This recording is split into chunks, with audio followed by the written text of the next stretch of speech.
Ruth Calloway inherited a closed gas station on a mountain road, appraised at $14,000. Her husband of 33 years kept the house, the retirement accounts, and the savings. His lawyers let her keep the station without a single objection.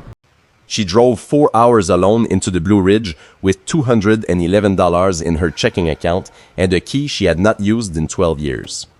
What she found behind the counter panel had been there for 40 years. And not one person, including his own daughter, was ever supposed to know. At 58, after 33 years of marriage, Ruth Calloway walked out of a courtroom with a cardboard box, a rusted pickup truck, and the deed to her father's gas station on a mountain road. It was the only asset her husband's lawyers hadn't bothered to fight for. Dennis kept the house, the savings, and the woman he'd been seeing for years. Ruth drove 4 hours into the Blue Ridge with $211 in her checking account. The station had been closed since her father died. His reading glasses still sat on the counter beside a half-finished crossword puzzle. She'd come to sell the place and move on. But when she pried open the panel behind the register, she found something Earl Calloway had spent 40 years quietly building, something the entire valley remembered, even if his own daughter never knew. The courtroom smelled like floor polish and stale air. Ruth sat in a wooden chair while a judge read settlement terms into a microphone that made his voice sound like it was coming through a tin can. Dennis wasn't there. He'd sent his attorney, a man named Felton in a charcoal suit who kept checking his watch. Some men take your house. Some men take your name. Dennis Calloway took 33 years and called it a fair split. Ruth signed where Felton pointed. 4 signatures, 2 initials, and her marriage was a stack of documents in a manila folder. The attorney slid a single sheet across the table. This is the asset schedule. The Briar Creek property, vehicles, retirement accounts, and investment portfolio remain with Mr. Calloway per the terms of the agreement. You retain the Ford pickup, personal effects, and the real property located at Route 11, Goshen County. The real property. That was what they called her father's gas station. A building she hadn't seen in over a decade on a mountain road she barely remembered how to find. Dennis's lawyers had appraised it at $14,000 and let her keep it without argument. A rounding error on his balance sheet. Ruth picked up the cardboard box from under the table. Inside were the things Dennis had left on the kitchen counter for her to collect. A jewelry box her mother had given her. A photo album from Connie's childhood. A coffee mug that said "World's Best Mom" with a chip on the rim. 33 years of marriage. And this is what fit in a single box. She walked to the parking lot and set the box in the bed of the truck. The Ford was a 2006 model with 160,000 miles, a cracked dashboard, and a passenger door that stuck. Dennis had bought it for a landscaper who quit after 2 weeks. It sat in their driveway for years until Ruth started using it for errands. When the divorce was final, Dennis told his lawyer she could keep it. Generous. Ruth sat behind the wheel for a long time. She had nowhere to go. The house on Briar Creek was Dennis's now, officially, though it had stopped being hers long before the papers were signed. She had no apartment, no job, no friends who weren't really Dennis's friends. $211 in a checking account that would soon have only her name on it. She pulled the deed from the folder on the passenger seat. The paper was old, creased from years in a file cabinet at the county clerk's office. Calloway Gas and Service, Route 11, Goshen County. Deed to Ruth Ann Calloway per the last will and testament of Earl Robert Calloway, deceased. Her father had left her the station when he died, 12 years ago. She'd driven down for the funeral, spent 3 days sorting through his things, then locked the door and never went back. Dennis said the property wasn't worth the taxes. Ruth hadn't argued. She never argued with Dennis about money, about decisions, about anything. That was the deal, though nobody ever said it out loud. He earned. She agreed. For 33 years, Ruth turned the key in the ignition. The engine caught on the third try, coughing before settling into a rough idle. She pulled out of the courthouse parking lot and pointed the truck south, toward the mountains. The drive took 4 hours. Interstate gave way to 2-lane highway, which gave way to county road, which gave way to Route 11, a ribbon of cracked asphalt that climbed into the Blue Ridge through tunnels of oak and hickory. The trees were just beginning to turn, edges of gold and copper bleeding through the green. Ruth cracked the window and let the mountain air fill the cab. It smelled like damp leaves and wood smoke, and underneath that, something older. Rock and soil and time. She remembered this road from summers as a girl.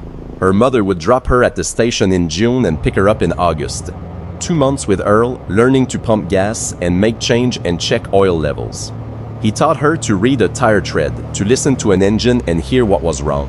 She could change a fan belt by the time she was 12. Dennis found that amusing when they first dated. Later, he found it embarrassing. A real estate developer's wife who knew her way around a carburetor. He never said she should stop. He just stopped asking about it. And eventually, she stopped doing it. The way you stop doing anything when the person closest to you pretends it doesn't exist. Route 11 climbed higher, the trees thickening around the road. Ruth passed a few houses, a church with a gravel parking lot, a general store with a closed sign. Then the road curved around a granite outcrop, and there it was. Calloway Gas and Service. The station was smaller than she remembered. A single-story cinder block building with a flat roof and 2 gas pump islands out front. The pumps were locked and rusted, their price displays frozen on numbers from another decade. Kudzu had crawled over the south wall and was reaching for the roof.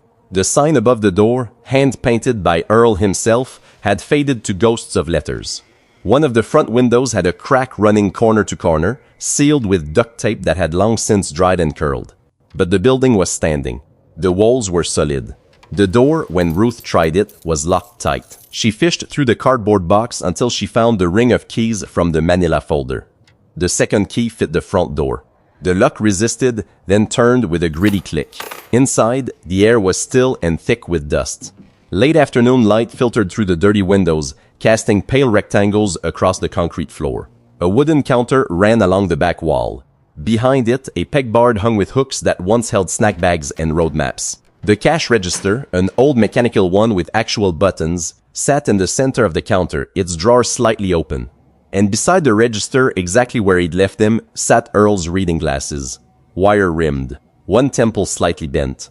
Next to them, a folded newspaper open to the crossword puzzle. 27 across was filled in with his careful block letters. 28 across was blank. Ruth picked up the glasses and held them. The lenses were dusty but unbroken. She cleaned them with the hem of her shirt, a reflex from childhood, when she used to hand them back to him after he'd misplaced them for the 3rd time in an afternoon. She set them back on the counter and looked around. The station was one large room, with the counter dividing the front from a small stockroom in back. To the right, a door led to the repair bay, a 2-car garage attached to the main building. To the left, a narrow staircase climbed to the apartment above, where Earl had lived for the last 20 years of his life, after Ruth's mother passed. Ruth climbed the stairs. The apartment was cramped but intact. A bed with a bare mattress, a dresser, a small kitchen with a 2-burner stove, and a refrigerator that hummed faintly when she plugged it in. The bathroom had a stand-up shower and a medicine cabinet still stocked with Earl's toothbrush and a bottle of aspirin that had expired 8 years ago. She opened the single window above the bed. Mountain air rushed in, pushing out the staleness. From up here, she could see Route 11 curving down the mountain, and beyond it, ridgelines layered in blue and gray, fading into the distance. Ruth sat on the mattress. The springs creaked under her weight. She was 58 years old, sitting in her dead father's apartment above a closed gas station, on a road nobody used anymore, with $211 in a cardboard box and no plane. She didn't cry. She'd done her crying weeks ago, alone in the guest bedroom of the house on Briar Creek while Dennis slept in the master suite with the door locked. The crying was finished. What she felt now was quieter than grief. Entier. She went back downstairs as the light was fading. The station felt different in the dimness, less abandoned and more waiting.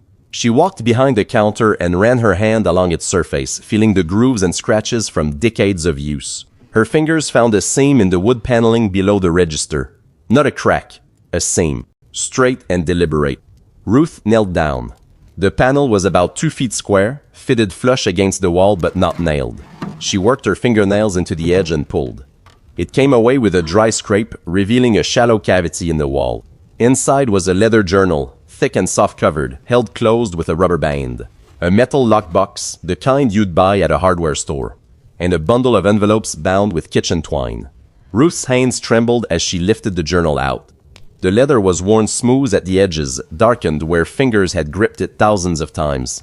She slid off the rubber band and opened it to the first page. Earl's handwriting. Small, neat, slanting slightly to the right. Dated September 14th, 1981. Lent Tom Endris $211 for the electric bill. Wife is due in March and they can't afford to lose heat. Told him to pay when he can. He won't be able to. But that's all right.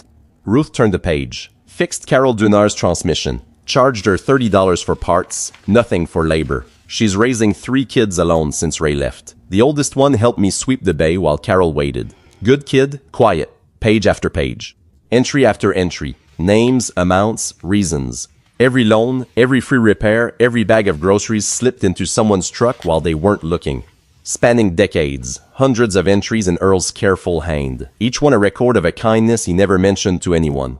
Ruth sat on the floor behind the counter, reading by the last light coming through the windows. Earl had kept a running account of every family in the valley. Not their debts, their needs. He noted when children were born, when someone lost a job, when a roof needed patching. He tracked the loans, quietly forgave the ones people couldn't repay. He never said so in the journal. He just stopped noting the balance. She opened the lockbox. Inside was $412 in small bills, a set of keys she didn't recognize, and a folded document that turned out to be the original deed to the property, passed down from Earl's father. The envelopes were harder to open. Her hands shook as she untied the twine. There were 8 of them, each addressed in different handwriting, all to Earl. Thank you notes. One from a woman named Linda, whose family would have lost their farm without Earl's help. One from a man named Curtis, who said Earl's $50 loan got him through the worst month of his life. Simple letters, written on notebook paper and the backs of receipts.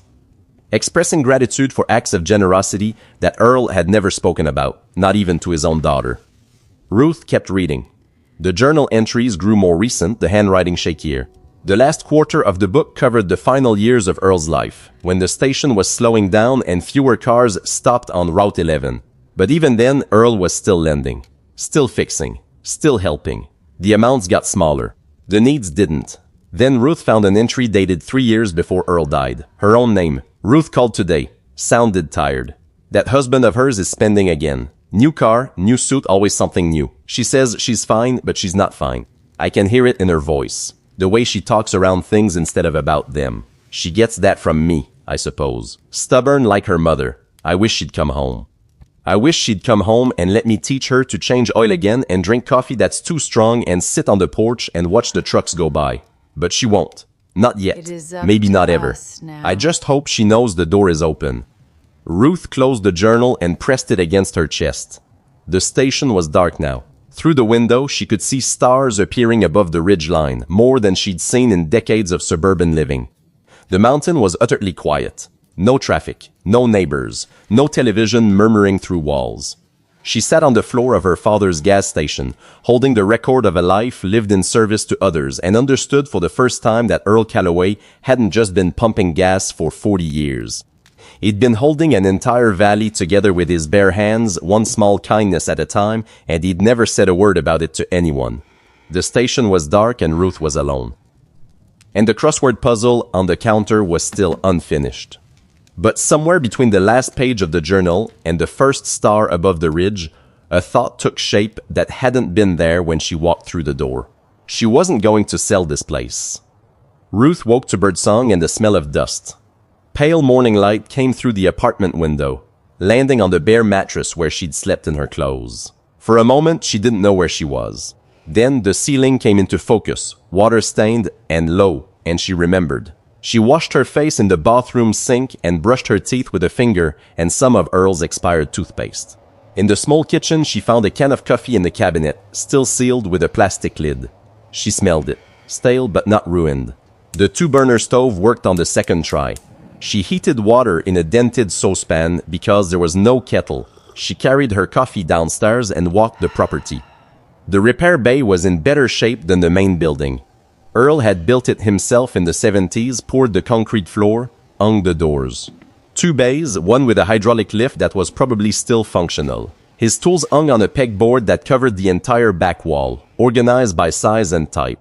Each one outlined in black marker so you'd know if something was missing. Wrenches, sockets, screwdrivers, pliés. The rubber grip on his favorite ratchet was worn smooth from use. Everything was dusty but intact. Earl took care of his tools the way other men took care of their cars. Ruth ran her hand along the workbench. Her fingers found the groove she'd carved into the wood when she was 9, dragging a flathead screwdriver while Earl wasn't looking. He'd found it the next day and shook his head. Now the bench has character, he'd said. In the corner of the bay stood a green metal filing cabinet, the heavy 4-drawer kind. She tried the top drawer, locked. She went back to the lockbox and tried the keys she'd found. The smallest one, brass and flat, opened every drawer. Inside were folders, dozens of them, organized alphabetically by family name, each one containing handwritten notes in Earl's careful script. But these weren't just financial records from the journal, they were follow-ups, progress reports on the people he'd helped. Hendris, Tom. Paid back $50 in June. Baby girl healthy. Named her Rose after his mother. Don't mention the rest of the debt. Dunar, Carol. Oldest got into community college. Gave her $200 for books. She tried to refuse. Left it in the glove box of her car. Sutter Jim. Roof held through the winter. Patched the south side myself in October. He doesn't know. Thinks the landlord fixed it. Ruth sat on a milk crate and read folder after folder. Earl hadn't just lent money. He'd tracked the lives of these families for decades, checking in without them knowing, fixing things they couldn't afford to fix. A man who barely made enough to cover his own bills had spent his life quietly, making sure his neighbors didn't fall through the cracks. She was still reading when she heard tires on gravel. Through the bay door, she saw an old Chevy truck pulling up to the station. A man climbed out, heavy-set and slow, wearing a plaid flannel shirt and a cap with a feed store logo. He stood in front of the building with his hands on his hips, staring at the cracked windows and the kudzu-covered wall. Ruth stepped out of the bay. "Morning!" The man turned. His face was deeply lined, sun-darkened, with white stubble along his jaw. He squinted at her for a long moment, and then his expression changed. His eyes widened. He took off his cap. "I'll be damned," he said. "You're Earl's girl." Ruth Calloway. Hank Dawson. She extended her hand. He shook it, rough and thick-fingered. "I live 2 miles down the mountain. Your daddy and I played cards every Thursday for I don't know how long." "I remember," Ruth said. "You used to bring corn from your garden." Hank grinned. "Still do, though there's nobody to bring it to anymore." He looked at the station, then back at Ruth. "What brings you up here?" "Haven't seen a soul at this place since Earl passed." I'm done running. Ruth considered how to answer. She could have said she was assessing the property for sale. She could have deflected with something polite and vague. Instead, she told the truth. "My husband divorced me. He got the house and everything in it. This is all I have left." Hank nodded slowly. He didn't offer sympathy or ask questions. He walked back to his truck and returned with a thermos and 2 ceramic mugs. "Well then," he said, pouring coffee. "You'll need good coffee. Not whatever ancient can you found in Earl's cabinet." They sat on overturned buckets on the cracked concrete apron in front of the station, drinking Hank's coffee, which was strong and hot and better than anything Ruth had tasted in months. "Tell me about him," Ruth said. "Tell me the things he didn't tell me." Hank sipped his coffee and studied the mountains. "Your daddy was a complicated man in a simple way. Worked hard, kept his head down, didn't talk much about himself. But he had a thing about people. Couldn't stand to see someone struggle if he could do something about it." I found his journal behind the counter. Hank's eyebrows rose. He wrote it all down. Every family he helped, every loan, every repair he did for free. Hank shook his head, smiling. "That stubborn fool. Never told a living soul what he was doing. I only knew because I caught him once, loading groceries into the Sutter family's truck at midnight. He said he was reorganizing inventory. A pose. Reorganizing it right into their back seat." Ruth laughed. It surprised her. She couldn't remember the last time she'd laughed like that. Sudden and unguarded. "Your daddy never turned away a soul who needed help," Hank continued. "Said it was cheaper than church and did more good." He turned the mug in his hands. "Folks around here still talk about him. Not big speeches or anything, just quiet things. Someone will mention that their lights stayed on because of Earl, or that their car ran another winter because Earl fixed it for nothing. Why didn't he tell me any of this?" Why did he never Hank tell looked me? at her. "You know why? Because Earl didn't think it was anything special. He thought it was just what you did when you lived somewhere and had 2 hands and a set of wrenches. He didn't think it needed a name or a medal or a conversation. He set his mug down. He just did it." They sat in silence for a while. A truck passed on Route 11, the first vehicle Ruth had seen since arriving. The driver lifted 2 fingers from the steering wheel, the mountain greeting. She'd forgotten about it. Earl Calloway died owing nothing to anyone and being owed by everyone, Hank said quietly. That was the richest a man could be. Hank left mid-morning with a promise to come back the next day with lumber for the porch railing. Ruth spent the rest of the morning cleaning. She swept the main room, washed the windows with newspaper and vinegar she found under the sink, and scrubbed the counter until the wood grain showed through decades of grime. At noon, a woman Ruth didn't recognize pulled up in a minivan and left a casserole on the front step with a note that said, "Welcome home, Earl's daughter." Ruth didn't know who she was or how she knew Ruth was here. Mountain News traveled without wires. By afternoon, 3 more people had stopped by. An elderly man who left a stack of firewood by the side of the building. A couple who brought cleaning supplies in a plastic bin. A teenage girl who dropped off a bag of groceries, waved shyly, and drove away before Ruth could thank her. Each one left the same message in different words, but with identical meaning. Earl helped us once. We're glad you're here. Ruth carried the groceries upstairs and put them away. Bread, eggs, milk, canned soup, a bag of apples. She made a sandwich and ate it standing at the apartment window, looking down at the gas pumps. They were rusted and locked. The hoses cracked, the price displays frozen. Getting them working again would cost money she didn't have. But the repair bay was functional. The tools were all there, and she was Earl's daughter, which meant she knew her way around an engine, even if she hadn't touched one in decades. She went back downstairs and spent the afternoon in the bay, testing the hydraulic lift, checking the air compressor, organizing tools. Her hands remembered what her mind had tried to forget. The weight of a socket wrench, the resistance of a rusted bolt, the satisfaction of hearing a stuck mechanism break free. Late in the afternoon, with the sun dropping behind the western ridge, Ruth heard an engine struggling on the road. She stepped outside and saw a white pickup truck limping toward the station, steam rising from under the hood. It rolled to a stop 20 yards past the building, and a young man climbed out. He was maybe 23, lean and sunburned, wearing a gray t-shirt with grease stains on the front. His jeans were torn at the knee, and his boots were work-worn. He popped the hood and stared at the engine with the focused expression of someone who understood what he was looking at. Ruth walked over. Radiator hose.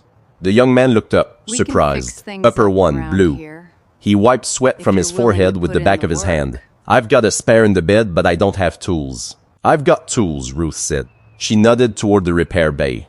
Pull it in, if it'll make it that far. He looked at her, then at the station. His face showed the calculation of someone used to being turned away. The hesitation of a person who'd learned not to accept help because it always came with conditions. I can pay for the bay time, he said. I didn't ask for money. I said pull it in. His name was Jesse Rowan.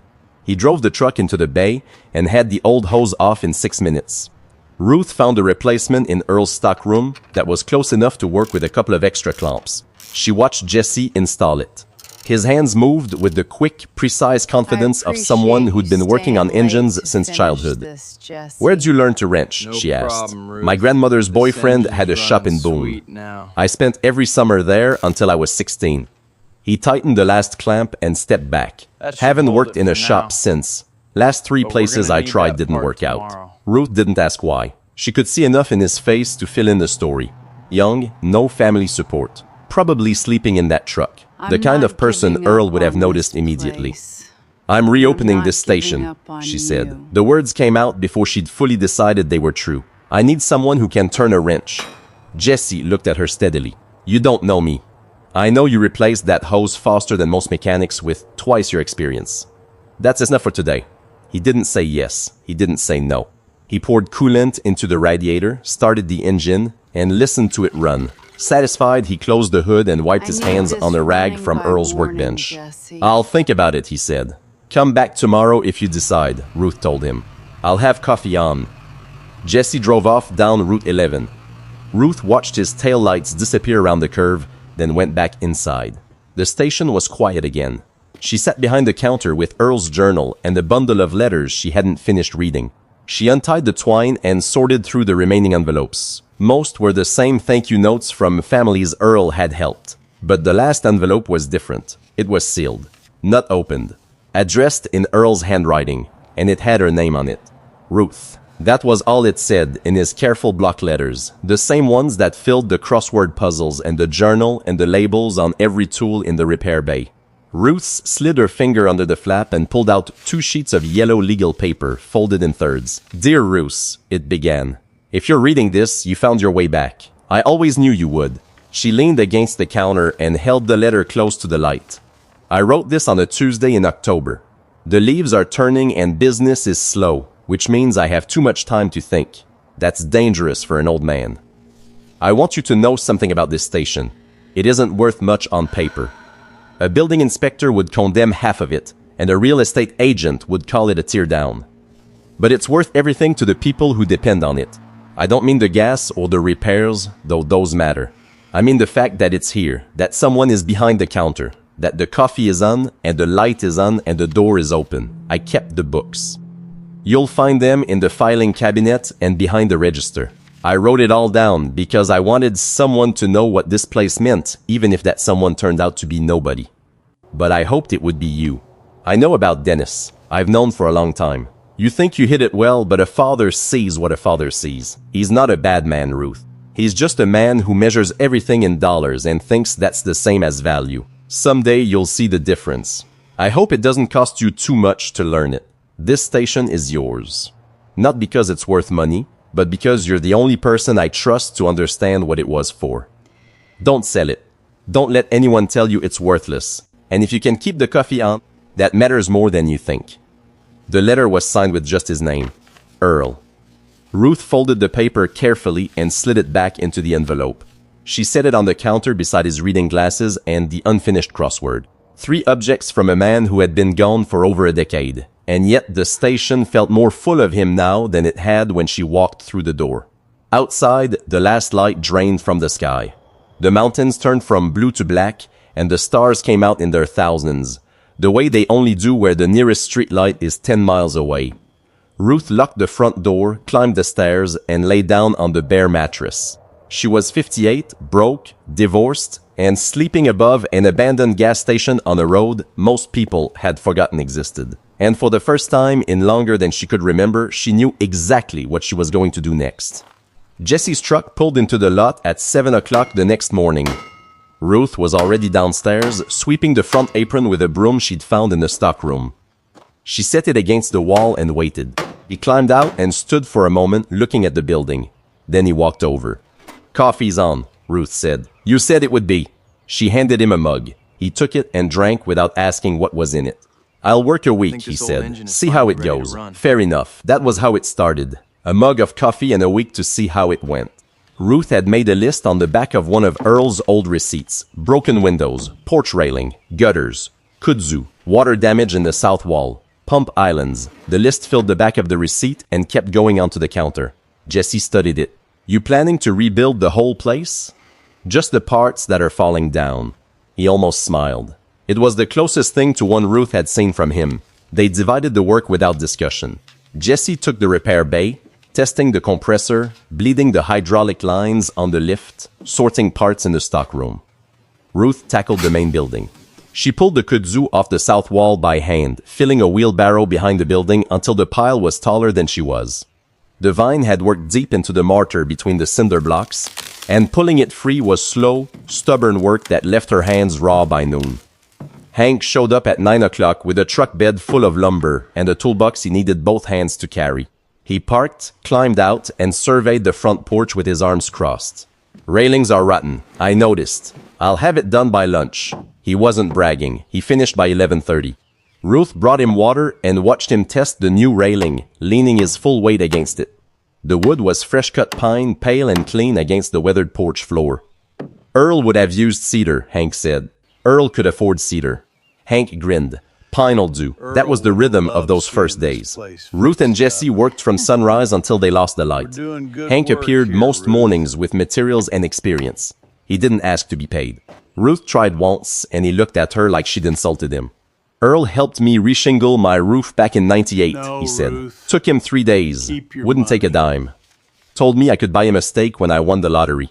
He hammered a nail into the porch step he was replacing. "Never won the lottery. So this is the steak." Jesse replaced the cracked front window and caulked the frames on the rest. Ruth painted the door and window trim dark green, the same shade Earl had always used, from a can she found in the stockroom. Jessie got the furnace running after 2 afternoons of cleaning out bird nests and replacing a corroded ignition switch. "That furnace should have been condemned a long time ago," he told Ruth. "But it's stubborn," she said. "Runs in the family." The pumps were the biggest problem. The underground tanks needed inspection, and the pumps themselves were relics from another era. Ruth called every fuel company within 50 miles. Most of them hung up when she described the location. A station on a road nobody drove anymore didn't justify the cost. The fourth company she called was run by a man named Grady. "Earl Calloway's daughter," he said on the phone before she'd finished introducing herself. "Your daddy kept my trucks running when I was just starting out. Wouldn't charge me full price because he said a man trying to build something shouldn't be punished for it." Grady sent a crew the following week. They inspected the tanks, flushed the lines, and installed 2 new pump heads. Ruth signed a fuel contract with terms she could barely manage if enough cars stopped. It was a gamble. Everything about this was a gamble. The first customer came on a Thursday. An older woman in a white sedan pulled up to the pump island, rolled down her window, and stared. "Are you open?" "We are." The woman got out slowly, holding the car door for balance. She looked at the station, then at Ruth, and her eyes filled. "I used to come here every week when Earl was alive," she said. "He always checked my tires and never charged me." She pressed a hand to her mouth. "I didn't expect anyone to be here." Ruth filled her tank and checked her tires. When the woman reached for her wallet to pay for the tire check, Ruth waved her off. "Your daddy did the same thing," the woman said quietly. Exact same wave. If you've made it this far into Ruth's story, hit subscribe, because what happens next is the part I have been waiting to tell you. After that, the customers came steadily. Not many, but enough. People who lived in the valley and remembered the station when it was Earl's. They came for gas and stayed for the porch. Ruth bought a proper coffee maker with the last of the lockbox money and set it on a table just inside the front door, in the same spot where Earl had kept his. Hank told her she was going to burn through a pound of coffee a week. "Earl went through 2, Ruth said. "Earl had more visitors. Give it time.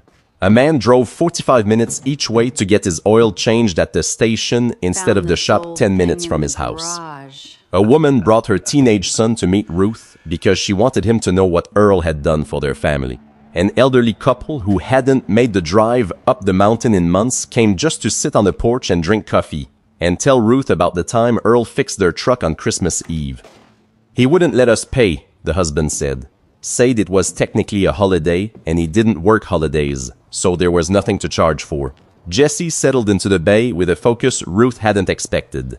He arrived before she came downstairs every morning and stayed until the light faded. He kept the tools clean, returning each one to its outlined spot on the pegboard.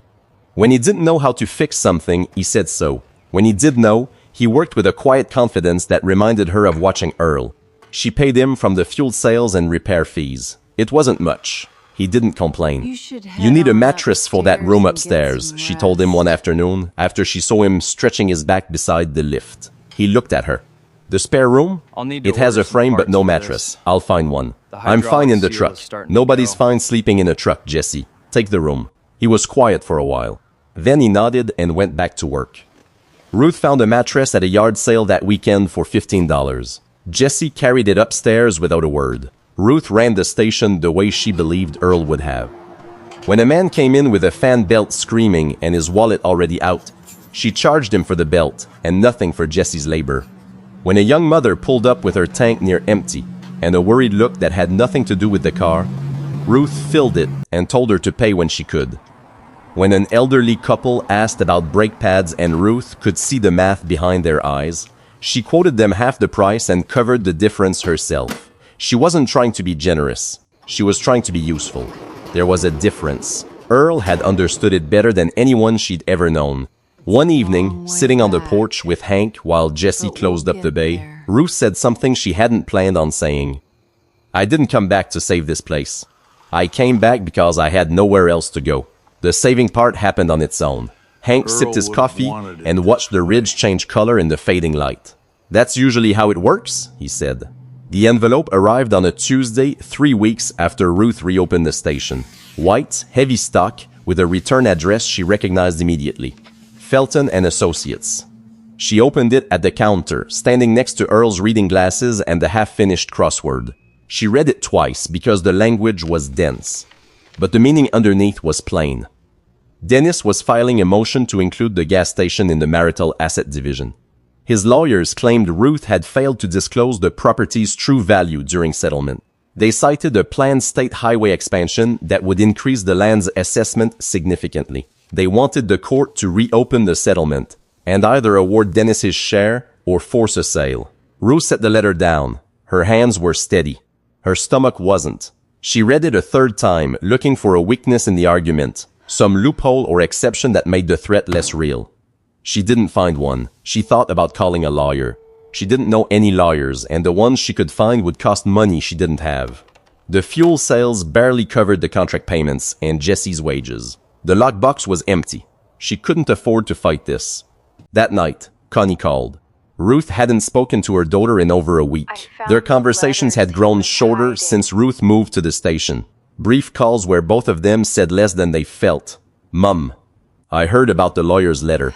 How? Dad told me. Of course he did. Dennis was building his case before the case even started, lining up allies, framing Ruth as unreasonable. He built things for a living. Houses, portfolios, arguments. He was good at all of them.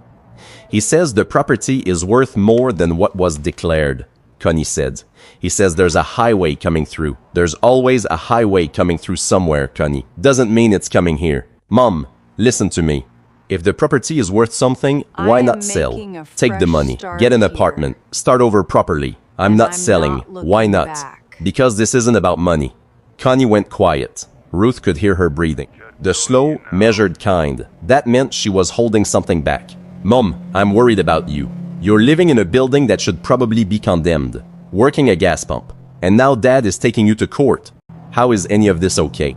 Jess fixed the furnace. The building is fine. Who is Jesse? He works here. You hired someone? With what money? Connie. I'm handling it. That's what you always say. And then Dad handles it. The words hit harder than Connie probably intended. Ruth closed her eyes. She could have told her the truth, that Dennis had never handled anything except his own comfort. That handling was just a polite word for control. That Connie had grown up inside Dennis's version of the world and didn't know there were other versions. She didn't say any of it.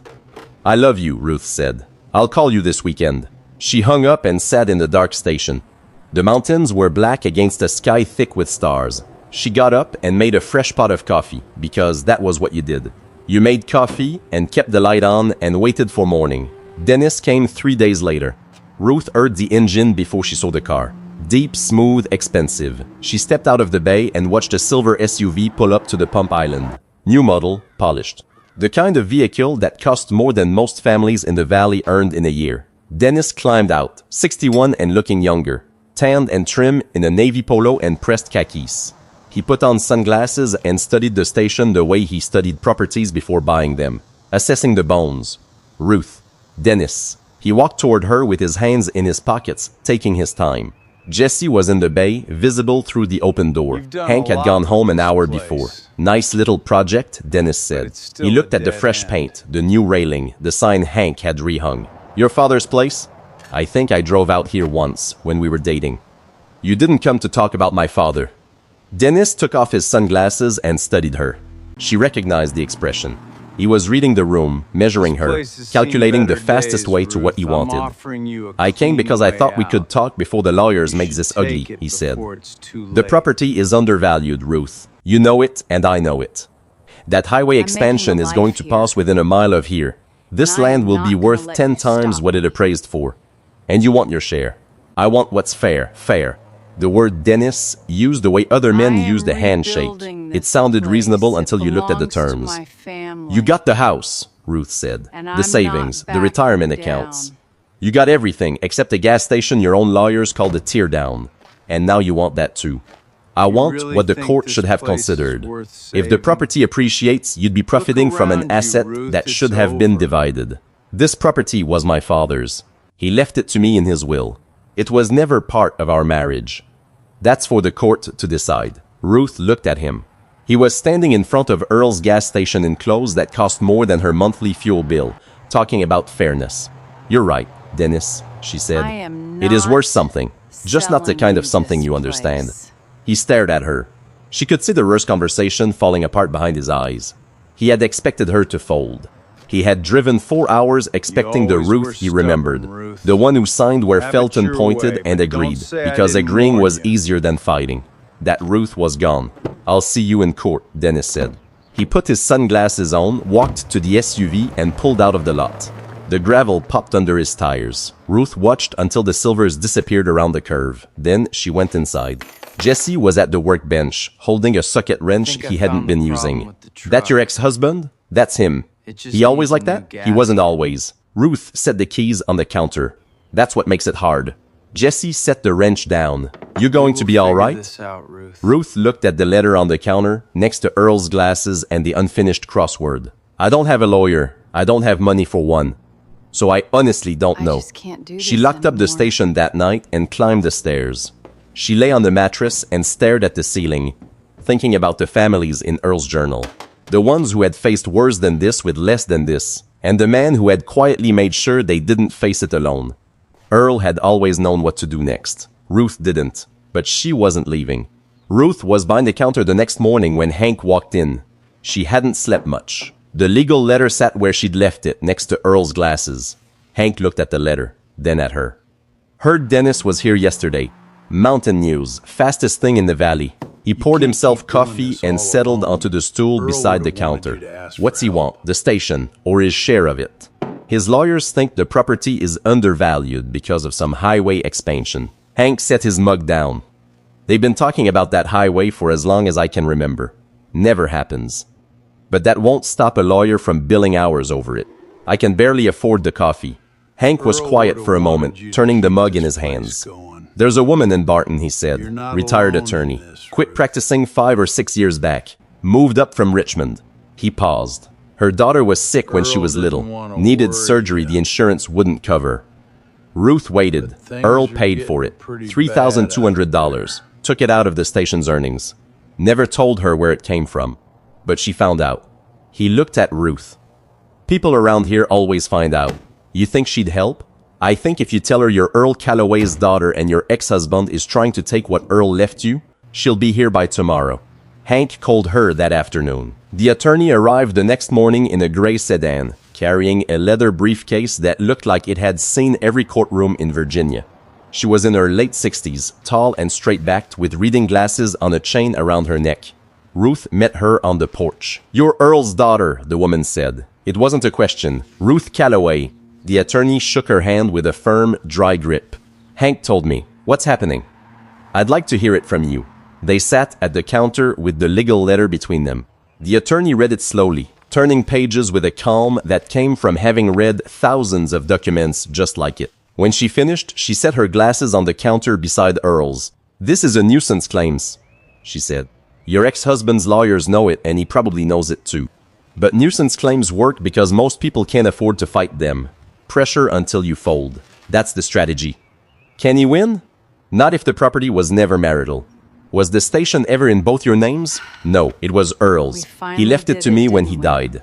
Did you and your husband ever use the property, make improvements, pay taxes on it jointly?" Dennis never set foot in this station until 3 days ago. "I haven't paid the taxes on it in years. The county sent notices, but the amounts were small and I just let them pile up. I wasn't paying attention." That's actually helpful. If neither of you maintained, improved, or used the property during the marriage, it stays separate. Your ex-husband has no claim. His lawyer cited a highway expansion. The attorney waved a hand. Speculative future value isn't grounds for reopening a settlement. They'd need to prove the value was deliberately concealed at the time of the divorce. Was it? His own lawyers appraised it at $14,000. They let me keep it without a fight. Then they assessed it and dismissed it. That's their problem, not yours. She stood and collected the papers. "I'll need the original deed and any inheritance documents. Do you have them?" "My father kept everything." "Then let's find them." Ruth led her to the repair bay, to the green filing cabinet where Earl's records lived. They went through it drawer by drawer. The attorney was methodical, pulling folders, separating what mattered from what didn't. Ruth found the original deed in the bottom drawer, in a manila envelope labeled "Property" in Earl's handwriting. Inside was the deed from Earl's father, dated 1971, transferring the land and building to Earl Robert Calloway. Below it was a copy of Earl's will, witnessed and notarized, leaving the property solely to Ruth Calloway. The attorney held both documents up to the light coming through the bay door. This is clean, she said. The property passed from your grandfather to your father, and from your father to you. It was never jointly held, never commingled with marital assets, never improved with marital funds. She set the papers on the workbench. His motion will be dismissed. You're sure? I practiced law for a long time before I retired, I'm sure. Ruth leaned against the workbench. The relief came slowly, loosening something in her shoulders that had been tight since the envelope arrived. What do I owe you? She asked. The attorney looked at her. Ruth. Your father paid for my daughter's surgery when I couldn't. He never asked for anything. He never even told me it was him. She picked up her briefcase from the workbench. There's nothing you owe me, Ruth. This one was paid for a long time ago. She left her card on the counter and drove away. Ruth stood on the porch and watched the gray sedan disappear down the mountain road. She stood there a while after it was gone. That afternoon, Jesse was in the bay reorganizing the filing cabinet when the sound of his work stopped. Ruth was wiping down the front windows and almost didn't notice. But the silence had a weight to it that was different from his usual concentration. She walked to the bay door. Jesse was sitting on the milk crate Ruth had used the first time she read through the folders. He had one open on his lap. He was staring at it. Jess! He didn't look up. Ruth walked over and stood beside him. The folder was labeled Rowan in Earl's handwriting. Inside was a single sheet of paper with a note in the same careful block letters that filled the journal and labeled every tool on the wall. Clara Rowan, surgery fund, $3,200. Heart valve replacement, August 1994. Sent through the doctor's office as anonymous donation. Don't let her know where it came from. Jess's hands were shaking. He closed the folder and pressed it flat against his knees. My grandmother, he said. His voice was tight but steady. The voice of someone holding himself together by will alone. She had heart surgery when I was a baby. She always said someone paid for it. Anonymous. She never found out who. He looked up at Ruth. She told me that story every time I visited. Said whoever paid for that surgery was the reason our whole family existed. She looked for that person for the rest of her life. Ruth sat on the concrete floor beside the milk crate. She didn't say anything. Some moments needed silence more than words. I didn't know she'd ever been to this station, Jesse said. She lived in Boone. That's 40 miles from here. Earl drove to Boone sometimes, Ruth said. He told me he was visiting a friend. Jesse folded the page carefully and put it back in the folder. He sat holding it on his lap, looking at Earl's tools hanging on the pegboard in their outline shapes. He never met me, Jesse said. Earl never knew I'd exist. But the reason I'm alive, the reason my grandmother survived, the reason any of us are here, is because a man running a gas station on a road nobody uses decided to pay for a stranger's surgery. That's who he was, Ruth said. Jesse nodded. He stood up, returned the folder to the cabinet, and went back to work without another word. But Ruth noticed he stayed later than usual that night. And when he cleaned Earl's tools before locking up, he handled each one the way you handle something that belongs to someone you wish you'd known. Connie arrived on a Saturday, unannounced. Ruth was on the porch with two regulars when the rental car pulled into the lot. She recognized her daughter through the windshield. Connie sat in the car for a full minute before getting out. She was wearing a white blouse and tailored pants that belonged in a design office, not a gravel lot on a mountain road. She walked toward the station with the careful steps of someone entering a place she'd already decided was a mistake. Mom. Ruth stood up from the porch bench. I'm really Connie, glad you didn't came. call. I wanted to see for myself. Ruth knew have what a that lot meant. to talk Connie had come to measure the damage, to build a case for whatever intervention she'd been planning since their last phone call. Come inside, Ruth said. I'll pour you a cup. Connie followed her in and stopped just inside the door. The station looked nothing like what she'd expected. Ruth could see it in her face, the clean windows, the stocked shelves, the coffee maker by the door, Earl's glasses on the counter beside the crossword. The place was old and worn and plain but was working. Jesse walked in from the bay, wiping his hands on a rag. He nodded at Connie. This is Jesse, Ruth said. He runs the repair bay. Ma'am, Jesse said, and went back to work. Connie sat on the stool behind the counter and looked around the room. She'd been here once as a child and couldn't remember it. It's not what I expected, she said. What did you expect? Something I could point to and say, Mom, this isn't working. Ruth poured 2 mugs and set one in front of her daughter. And now? Connie wrapped both hands around the mug. Now I don't know what to say. They sat in silence for a while. Through the window, Hank's truck pulled in with a load of firewood. He waved at the building without stopping, stacked the wood along the sidewall, and drove off. Who was that? Connie asked. Hank, your grandfather's closest friend. He just shows up with firewood every week. Connie stared into her coffee. Dad says you're being unreasonable, holding on to this place out of spite. She looked up. What do you think? Connie looked up. Her eyes were wet, but she wasn't crying. I think you're different. I don't know what happened here, but you're not the same person who walked out of that courtroom. Ruth let the words sit between them. I sided with Dad, Connie said, during the divorce. You know that, I know. It was easier. He had the answers. He always had answers, and you just agreed with everything. I didn't respect that. The words landed. Ruth felt them settle. She didn't flinch. You were right not to, Ruth said. Connie looked surprised. I spent a long time agreeing because it was easier, Ruth said. That's not something to respect. But I'm done agreeing. She poured her daughter more coffee and let the quiet do the rest. They sat together behind the counter while the afternoon light moved across the floor. And for the first time in longer than Ruth could measure, the silence between them wasn't distance. It was rest. Connie left the next morning. She hugged Ruth at the car, held on longer than usual, and said, "Call me after the hearing." The hearing was on a Wednesday, 6 weeks after Dennis filed his motion. Ruth drove to the county courthouse in the same truck she'd driven out of the divorce. The attorney met her on the steps, wearing a navy suit and carrying a folder with 3 documents inside. The original deed, Earl's will, a chain of title summary from the clerk's office. The courtroom was smaller than the one where Ruth had signed her divorce papers. Dennis sat in the front row with Felton beside him, charcoal suit. The same one he wore to board meetings and client dinners. He didn't look at her. The hearing lasted 20 minutes. The attorney presented the deed, the will, and the chain of title. She explained how the property had passed from Earl's father to Earl and from Earl to Ruth, never jointly held, never improved with marital funds. The tax records confirmed Dennis had never paid $1 toward the property. His own legal team had appraised it during the divorce and dismissed it as negligible. This property was separate before the marriage and separate at dissolution, the attorney said. There is no legal basis for reopening the settlement. The judge reviewed the documents. He asked Felton for a rebuttal. Felton shifted in his seat and said something about potential future value and equitable distribution. But there was nothing behind the words. The judge shook his head. Motion denied. The property was never marital. This matter is closed.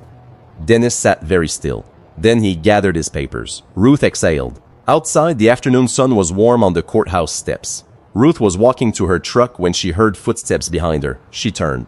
Dennis was standing on the bottom step, his jacket over one arm.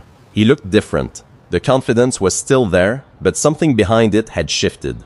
He seemed tired in a way that had nothing to do with sleep. When did you become this person? He asked. Ruth looked at him, the man she'd married at 25. The man who had built a career on knowing the value of things and missed the value of everything that mattered. I always was, she said. You just never looked. She walked to the truck and drove home. The word came without effort, and she let it stay. Home. The sun was low when she pulled into the lot. Jessie was closing the bay doors. Hank had gone for the day, but fresh firewood was stacked against the wall. The coffee pot inside was still warm. Ruth walked behind the counter to the breaker panel. Earl had wired the building himself, and the panel was labeled in his handwriting. She found the switch marked sign and flipped it. Through the front window, she could see the glow. Earl's hand-painted sign lit for the first time since he died. The letters were faded but readable against the darkening sky. Calloway Gas and Service. Jessie came around the corner of the building and looked up at it. Looks good, he said. Ruth stood in the doorway and watched the sign glow against the coming night. It wasn't bright, it wasn't new, but it was on. 3 months later, the dogwoods along the mountain road were blooming. White blossoms pressed against the green canopy, and the air smelled like warm earth and new growth. Spring had come to the valley the way it always did. Slowly, and then all at once. The station was alive. The pumps ran every day. Jessie handled most of the repair work, and Ruth had stopped counting the cars because there were enough. The coffee pot stayed on from 6 in the morning until whoever left last turned it off, which was usually Hank, who had developed a habit of sitting on the porch until well after dark. Jessie had changed. Not in any way you'd notice from the outside, unless you'd known him at the beginning. He still arrived early and stayed late. He still worked with the same quiet focus. But there was a steadiness to him now that hadn't been there before. He'd enrolled in an online certification program for mechanics, studying on a used laptop Ruth had bought with money from the station's earnings. He sat at the counter after hours, reading about diesel diagnostics and fuel injection systems, taking notes in a composition book with the same careful handwriting Earl used to have. When Ruth mentioned the similarity, Jesse shrugged. Good handwriting is good handwriting, he said. The bay stayed busy. Word had spread through the valley that the station was open again, and that the mechanic was fast, honest, and fair. People drove past newer shops to bring their cars to Jesse, because they trusted a place with Earl's name on it. Jesse understood that without being told. He never cut corners, never quoted more than the work was worth, never turned someone away because the job was too small. Ruth watched him one morning through the bay door, walking a nervous teenager through her first oil change. He was patient, explaining each step, letting her hold the wrench and feel the bolt loosen. You're good at this, Ruth said afterward. At what? Teaching. Jesse looked uncomfortable. I'm just showing her what goes where. That's what teaching is. The porch had become a gathering place. Regulars showed up in the late afternoon with lawn chairs they left folded against the building between visits. They drank Ruth's coffee and traded stories about the weather, the road, their trucks, their families. An older man brought a checkerboard and left it on the porch railing. It stayed there, and by the end of the first week, there was a running tournament that nobody kept official score of, but everyone took seriously. Ruth learned their names, their families, their troubles. She learned who was behind on bills, who had just gotten a grandchild, who needed brake work but couldn't swing the cost. She kept this information the way Earl had, in her head and in her actions. Quietly, the man with the bad brakes came to pick up his car and found it fixed. The bill listed only the cost of the pads. A woman whose husband had recently left found an envelope of grocery money in her glove compartment. Ruth didn't announce what she was doing. Nobody asked. The valley absorbed her generosity the way it had absorbed Earl's, as part of how things worked. Connie came back in May, and this time she brought her children. A boy of 9 and a girl of 6, both wearing city clothes and wide eyes. They climbed out of the rental car and looked at the station, at the mountains, at the gravel lot, and a world entirely different from their own. This is where your great-grandpa Earl worked, Connie told them. The boys studied the building. It's small. Big enough, Ruth said from the doorway. She took them through the station first, showed them the counter, the reading glasses, the crossword. She opened the lock box, empty now except for the original keys, and let them hold the brass one that opened the filing cabinet. The girl was fascinated by the cash register, the old mechanical kind with buttons that clicked. Ruth let her ring up an imaginary sale. Then she took them to the bay. Jesse was under a truck when they walked in. He slid out on the creeper, wiped his hands, and said hello with the careful politeness of someone who hadn't spent much time around children. Ruth showed them Earl's tools. She lifted the boy up so he could see the pegboard, the outlines around each wrench and socket and screwdriver. She let the girl hold a flashlight while she explained how to check tire pressure on the truck parked inside. Press it here, she told the boy, showing him the gauge. And this number tells you if there's enough air. What if there isn't? Then you add some. Compressors right there. The boy pressed the gauge to the valve stem. 32, he read. Perfect. You just did your first tire check. He grinned. It was the same grin Ruth had worn at his age in this same bay, learning the same things from Earl. She felt it in her chest. A fullness that had nothing to do with air and everything to do with time folding over on itself. Connie watched from the bay door. She didn't say anything. Ruth could see her daughter's face, and what was on it wasn't worry anymore. It was recognition. That evening, after the children had fallen asleep on the couch upstairs, Ruth and Connie sat on the porch. The sky was clear and full of stars. I was wrong, Connie said. About what? All of it. This place. You. She turned her mug in her hands. Dad. Ruth didn't push. She'd learned that from Earl. You let people arrive at the truth on their own. When they get there, you pour them another cup. He called me last week, Connie said. She told me that Sounded different. He asked about you. What did you tell him? The truth. That you're doing better than anyone expected. That the station is running and people come from all over the valley. Connie paused. I told him you turned into someone he never imagined you could be. And I said, "That's because he never tried to imagine it." Ruth reached over and squeezed her daughter's hand. "He wasn't a bad man, Connie. He just measured the wrong things." Hank came by the next morning with something wrapped in brown paper under his arm. He walked in, set it on the counter, and slid it toward Ruth. "Found this in my garage," he said. "Been sitting in a box." Ruth unwrapped it. A framed photograph slightly faded behind dusty glass. Earl and a young Ruth standing in front of the station. Ruth was maybe 6, wearing overalls and a wide grin. Earl stood behind her with one hand on her shoulder, squinting into the sun. The sign above them was freshly painted. The pumps were shining. Ruth held the photograph and looked at it for a long time. "He gave me a copy after he took it," Hank said. "Told me it was the best picture he ever took. More than anything. Said it was the only time both of you looked exactly like who you were supposed to be." Ruth carried the photo behind the counter and hung it on the wall next to Earl's reading glasses and the crossword. 3 objects from a man who had been gone for over a decade, and a photograph that proved he'd known who she was before she knew it herself. The days found a rhythm. Ruth woke early, made coffee, opened the station. Jesse came downstairs and went to the bay. The first customer pulled in by 7:30. Ruth worked the counter and the pumps. And between customers, she sat on the porch and watched the road and drank coffee and listened to the valley doing what it did. It wasn't a big life. It wasn't a wealthy life. It was a useful life.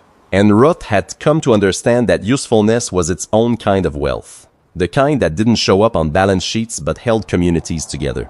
Late one afternoon, with the sun dropping behind the western ridge, a car Ruth didn't recognize pulled into the lot. A minivan rode dusty with a cracked tail light. A young woman climbed out, maybe 30, wearing a faded jacket and jeans.